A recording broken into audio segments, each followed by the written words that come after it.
Well, good morning. It's great to see all of you here in the room, or if you're watching online, let me say welcome. As Pastor Brian said, we're in week 2 of our S.H.A.P.E series, and I want to pause because I have the microphone, I can, and I want to, tomorrow is my wife and I's 24th year anniversary. She has... If you know me, that says a lot about her. So I just wanted to say thank you. But we're in this series called S.H.A.P.E. And we're looking at how we're uniquely made. And I thought we'd start off by looking at some other things that are very unique or happen not very often. So indulge me, you'll see what I'm talking about in a second. But has anyone ever found a 4-leaf clover? Raise your hand. It is actually very rare. You have a 1 in 10,000 chance of a clover being 4-leafed. How about, has anyone ever been struck by lightning? Earlier service there was a guy. You have a 1 in 15,300 chance of being struck by lightning. How about, are there other heathens in the house that like to play poker besides myself? Okay, well, when you're playing poker, the odds of you being dealt a royal flush is 1 in almost 650,000. It's very, very rare. Okay, everyone that's old, that grew up in the 80s, there's a movie that scared us all from going into the ocean, right? What was the movie? Jaws. But ironically, the chances of you being attacked by a shark in your lifetime is 1 in 4 million. But yet we all are still afraid of the ocean. We're getting a little morbid, I apologize, but dying in a tornado, the odds of that happening is 1 in 13 million. Now, this next one really surprised me. I just don't believe it. But the odds go up just a hair of you being attacked by a sharknado to 1 in 15. I'm kidding. I'm joking. All right. One thing that we probably all have thought about or maybe even looked up is our chances of winning the lottery, right? Just recently, I think it was July, the Mega Millions, the prize was over $1 billion. Some of you may have played, but the chances of you winning the Mega Millions was 1 in over 302 million. And one person did win, and it wasn't me. So I searched, I tried to find what happens the rarest, or what has the worst odds. And the thing that I found on the internet that had the worst odds, I was super shocked by this, was picking the perfect March Madness bracket. Super rare. And there's different people out there that study this. There's a group that studies it, and they say that depending on the year and the teams that are in it and how good they are or aren't, you have a 1 in 2 to 7 billion chance of picking the perfect bracket. Or there's a professor at DePaul University that says it's 128 billion to 1 of picking the perfect NCAA March Madness bracket. I thought that was crazy. So why did we just go through all this other than as a little bit of fun? The reason why is you are uniquely made. And the chances of somebody else having your exact DNA is 1 in 400 trillion. You are made by God, uniquely and wonderfully made to do something for His purpose. And that's what we're going to look at. We're going to quickly give a summary of what Pastor Brian talked about last week. So let's jump in. In Ephesians 2, and I'll paraphrase, we are saved by grace, and that's the basis of our salvation. We are saved through faith, and that's the means of our salvation. And we are saved for good works, and that's the purpose of our salvation. Salvation is not a reward, it's a gift that we cannot earn. And he goes on to say that we are not saved by good works, meaning that there's nothing we can do to earn it, but we are saved for good works. The Apostle Paul is saying that good works are not the root of our salvation, but the fruit of our salvation. And we will never fulfill our purpose in this life if we are not doing the good works in which God has prepared in advance. So this series is all about shape. You heard Pastor Brian just talk about it, but it's how we are made. It's that we are God's handiwork and that we have things to do that he has already prepared. Which means what God made me to be determines what God intends for me to do. Pastor Brian just said it, and he said it last week, that we are shaped by God to serve. So if you missed last week, I encourage you to go listen to that online. He did a great job of laying out what our shape's about, why we serve, all those things. So make sure you go and listen to that. But we're going to run through what is our shape. The S stands for spiritual gifts. 5 biblical passages in the New Testament talk about 21 unique spiritual gifts that all followers of Jesus have at least one, if not multiple. And these can be things like teaching or serving or organization or hospitality. I had somebody come up to me one time and they're like, Derek, I have the spiritual gift of waking up early. I'm not sure that's a biblical spiritual gift, but we did talk about it, and she started to serve on our coffee team. If you didn't know, we have a team that gets here about 8 a.m. every Sunday morning, and they make that delicious, caffeinated coffee that we all love, or at least I do. Probably drink way too much. But so she started to serve. She jumped in. And it wasn't long, we determined she had many spiritual gifts, right? She not only had the gift of organization, but she had the gift of leadership. She started leading the coffee team. She has the gift of administration and many others. So if you have the unique gift of waking up early, there is a spot for you too. You're coming to the second service, so maybe you don't, but that's okay. We'll still find a spot for you. H is for heart. The heart is the center of our motivations, our passions, and our desires. But guess what? God gave you those motivations, those passions, and those desires.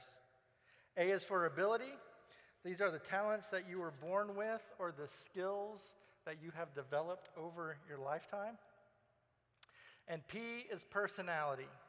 Personality, there's lots of enneagrams and other tools out there, but basically, you're an introvert or an extrovert, or you fall somewhere in the middle. And the reason why that's important is because some ministries or some tasks can either fill you up or they can completely drain you physically, mentally, and emotionally. So if you go out into the lobby and you visit the First Impressions table, it's the blue one out there, they're going to probably hand you a sheet, and it has these 3 categories. The first one says, I love people. The second one says, I like people most of the time. And the third one says, I'm more task-oriented or behind the scenes. So what are they saying? They're leaning into your personality type because they know that there's a team or a position out there that will either help fill you up or that could completely drain you. And if you love people, guest services is a great place for you to serve, and you'll thrive. You'll get to talk to a lot of people. You'll get to meet a lot of people. If you're like Pastor Keith, who is our staff people person, you are just excited, and you are sitting there and you're like, I had no idea that I could serve the Lord by talking to people or greeting people. And yes, you can. Many of you are sitting there and you're like, I'd rather take a poke to the eye than have to meet a bunch of people or talk to people all morning, because that would drain you.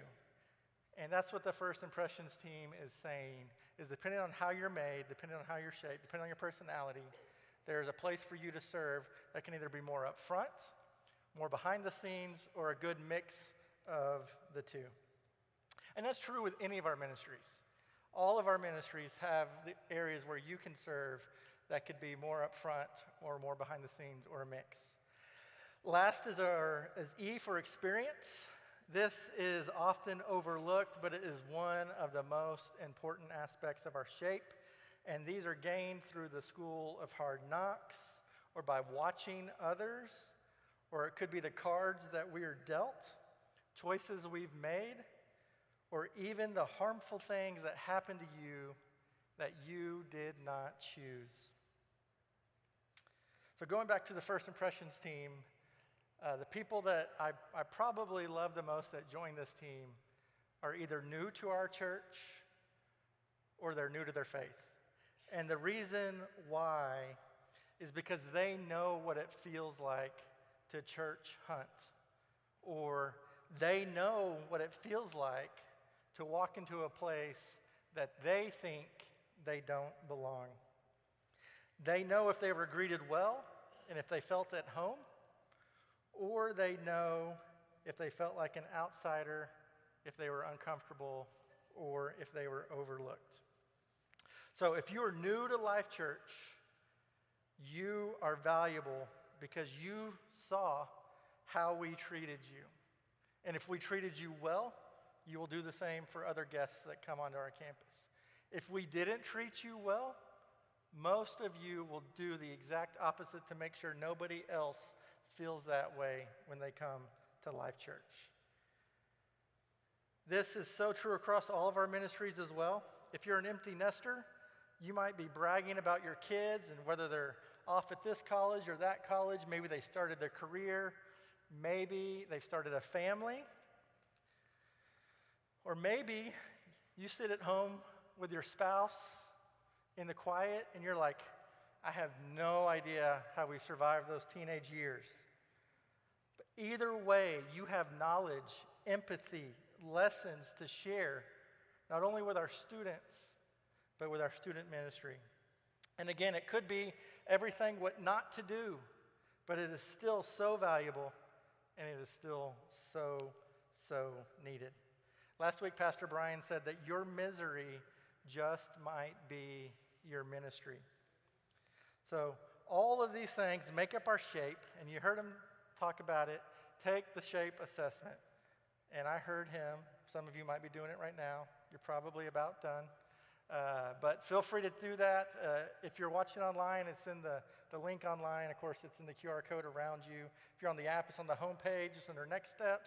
It's in the message outline. And of course, the QR code behind me.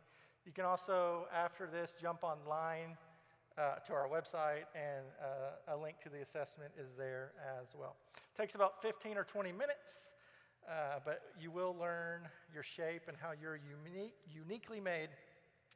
So that brings me to today. Now that we know our S.H.A.P.E, who we are, and that we are made to serve, and we know why we are to serve, I just have one thought for today. We're going to look at one story, and it's how. Now that I know my S.H.A.P.E, how do I do this? What is my role? And one of my favorite illustrations about how we serve can be found in 1 Kings 18. If you have your Bibles, I want to invite you to open up to 1 Kings 18. For time's sake, I'm going to summarize some of it. I'm going to read some of it. The passages will be on the screen behind me and also in your message notes if you're taking notes. But basically, we have Jezebel, who is killing a lot of the Lord's prophets.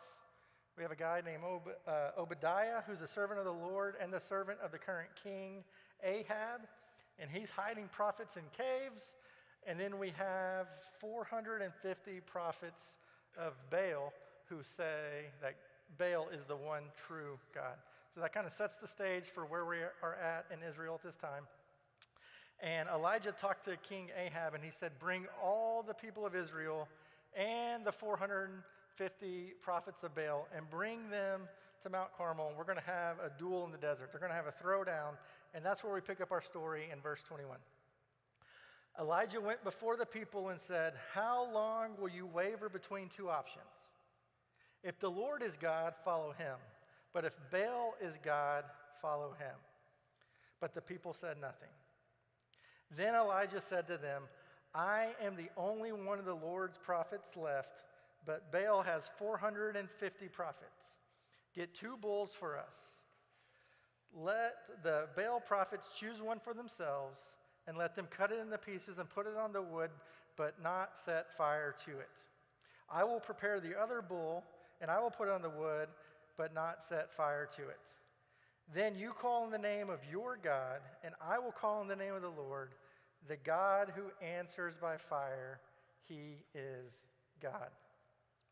So the prophets of Baal, they get to choose first, right? I think Elijah was like, I want to make sure that there's no question. There's two bulls, you pick. There's no funny business going on, right? You pick, and whichever one you don't pick, I'm going to use. In verse 26, then they called on the name of Baal from morning till noon. Baal, answer us, they shouted, but there was no response. Nobody answered. And they danced around the altar that they made. Now, I'll admit this next section is probably why I like this story. There's a human element to it, but it's also really funny. You just can't make this up. At noon, Elijah began to taunt them. Shout louder, he said. Surely he is a god. Perhaps he's in deep thought. He could just be busy. He might be traveling. Maybe he's asleep and you need to wake him up. So they shouted louder and they carried on till evening, but there was no response and there was no fire. So now it's Elijah's turn. Verse 30. Then Elijah said to all the people, come here to me. And they came to him. And he prepared the altar of the Lord, which had been torn down. Elijah took 12 stones, one for each of the tribes descending from Jacob, to whom the word of the Lord had come, saying, your name shall be Israel.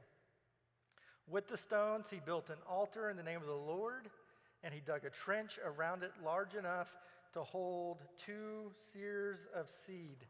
A seer was just a Hebrew unit of dry measurement of volume. It's about 4 gallons. Verse 33.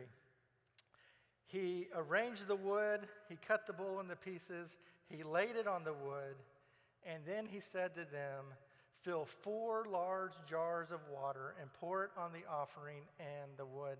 And he had them douse the wood in the offering 3 times. If anyone's tried to start a fire with wet wood, you know that does not work. So Elijah then prayed to God, let it be known today that you are God in Israel, and that I am your servant, and have done all these things in your command. Answer me, Lord, answer me, so these people will know that you, Lord, are God, and that you are turning their hearts back again. Then the fire of the Lord fell and burnt up the sacrifice, the wood, the stones, the soil, and licked up all the water in the trench.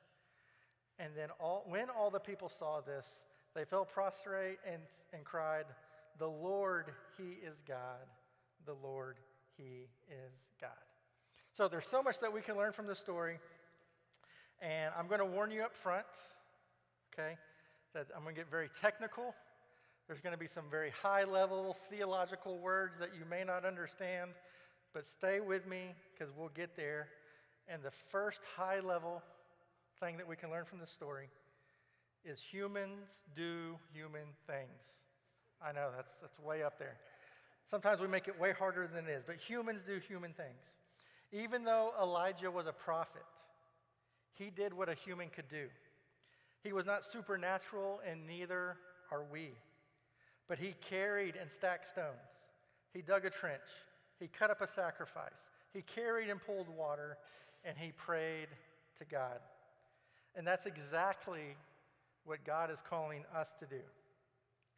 You see, serving the Lord isn't this crazy spiritual task that we study a lifetime for, and hopefully we get one opportunity to serve God. No. God uses our shape right where we are for his purpose right now. So maybe your stones to carry are actually an infant in our early life ministry, so that a new mom can come and focus on God for an hour and know that her child is well taken care of. Your altar to build might be joining our point team who gets here early on Sunday mornings, and they prepare the whole facilities to make sure that they're ready for both our guests and our partners alike. Your offering to prepare might be a life group that you host at your home because you have the gift of hospitality. Your water to pour might be the wisdom you've gained over time to pour out in any of our younger church ministries.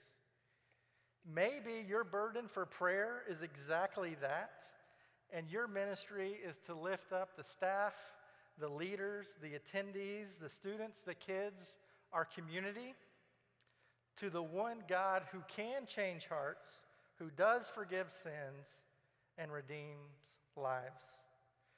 Our calling is to use our spiritual gifts, our passions, our abilities, our personality, our experience for human action, not superhuman activities. Second point that we can learn from this story, very theological, is God does God things. See, God's the one who started the fire. He started a fire even though the wood in the offering was completely drenched. The fire that burned so hot that it consumed everything, the sacrifice, the wood, the stones, the soil, and of course the water. And the best part of the story is the end, because God changed lives. He changed their hearts. Verse 39, when all the people saw this, they fell and cried, "The Lord, He is God. The Lord, He is God." When God moves, there is no doubt that it was God. But for whatever reason, God works through people just like me and just like you. And you get to set the stage for what He's going to do. God is always at work around us, and He's always inviting us to join Him so that He can prove who He is, but we have a role in His story. The last point that we can learn from this passage is you were made for more. Verse 30, then Elijah said to all the people, "Come here to me," and they came to him. See, you were made for relationship with others, and you were made to serve with others. You have a shape, and you have a part in God's story. Elijah was a leader, and he had a vision from God for what needed to happen. The Israelites were a part of God's story as well. They had a part to do. They were there to help build the altar, carry the water, cut up firewood, all those things to help complete the vision that He had. God's plans are always bigger than one person. So not only were you made for relationship with each other and to serve with each other, you were made for relationship with God. Elijah was in a relationship with God the whole time, and he was very intentional about his service. He incorporated God into his tasks. Verse 31, he took the 12 stones, one for each of the tribes descending from Jacob, to whom the word of the Lord had come. He prayed to the one and the only one who could prove that God was God. And he did what he could do, and he left everything else to God. We haven't had a chair team here in a while, but we used to have multiple services, and depending on the service you came to, we may need more or less chairs. So we had a group of folks that would come in between services or beforehand, and they would stack or unstack and align chairs. And if we're honest, being on the chair team sometimes is a thoughtless and thankless job. But these folks not only took pride in what they were doing, but they too invited God into their task. Not only did they lay chairs out and make it look really nice, but they would also pray for whoever was going to sit in that chair. They would ask God to show up in a mighty way and affect that person's heart and have a real encounter with God that day. If you want to see God move in your ministry or your area of service, sometimes all we really need to do is just ask.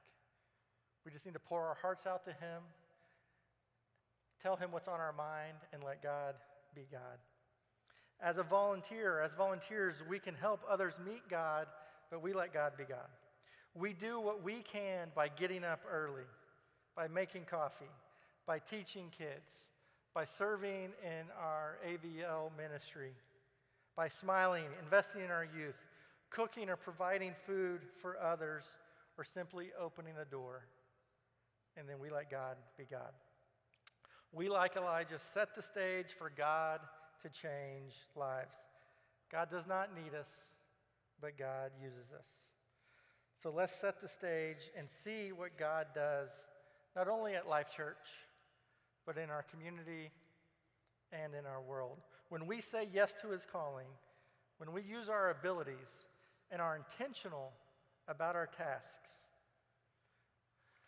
So as we wrap up, you heard Pastor Brian talk about it. We're getting out early. You're going to have about 15 or 20 minutes more than usual. Yes, Pastor Brian talks way longer than I do. But the reason why is we do have the ministry fair out in the lobby. And every ministry that we have has a representation out there. So of course you're going to find areas to serve on a Sunday morning or throughout the week. You can get more information on our Celebrate Recovery ministry or a life group or men's or women's ministries. Our missions ministry has a table out there. You can learn about service opportunities, local and global missions. Anything happening, you can find out in the lobby. But as Brian said, don't go pick up your kids. And the reason why is they are in the middle of a craft or a lesson or maybe some group time. So let them do what they're doing and let us go outside, because it's time for us to be obedient to how God has shaped us and what he is calling you to do here at Life Church. Now, I understand that some of you may be new to Life Church. This could be your first Sunday, or maybe you've only been coming for a few times. But hear this, you are needed. You are needed. You know what we don't know because you have a recent experience and an opinion of what Life Church is or isn't that many of us who've been here for a while just don't see. Some of you are serving faithfully, and I want to encourage you to continue. Run the race knowing who you are and whose you are. Ask God to move in your ministry. Ask others. Invite them to join in to the ministry area you're serving. Ask God to use you to impact others. And one day, you too will hear, "Good job, well done, good and faithful servant." Now, some of you have been knocked out of the game. It could be a church hurt that is very real. It could be some family issue. There's all types of things that happen to us that are very, very real. But I want you to hear this. God is not done with you. He still has good works for you to complete. And it's time to be obedient again. So there's a saying that is well known. It's very, very real. And that saying is, hurt people hurt people. There's a couple of other sayings that may not be as known, but are also very, very true. And one of them is saved people save people. Or another one that I just made up is served people serve people. It's time to get back in the game. It's time to be obedient to your shape because you were made for more. And remember, you are 1 in 400 trillion. You are special, you are needed, and God has a plan for you right here today. Would you pray with me? Father God, we just thank you so much that you pursue us even when we're far from you. Even when you're not on our radar, you put other people on our path to help us bring us closer to you. You never stop pursuing us. You gave us a way back to you through your Son who died once for all. Not that we can earn it, but that it's a free gift. And he died once, not only for our past sins, but our present sins and our future sins. And you died once for all, one time for everybody. Nobody's excluded in that. And God, I'm just so thankful that you have made each of us unique. You've given us each different talents. And God, I'm excited for what you're going to do not only at Life Church, but in our community as we come together with our unique shapes to do something amazing that you've already prepared for us to do in your name, and we get to see how you move amongst us. God, we thank you so much. We can't repay you, but God, we do love you.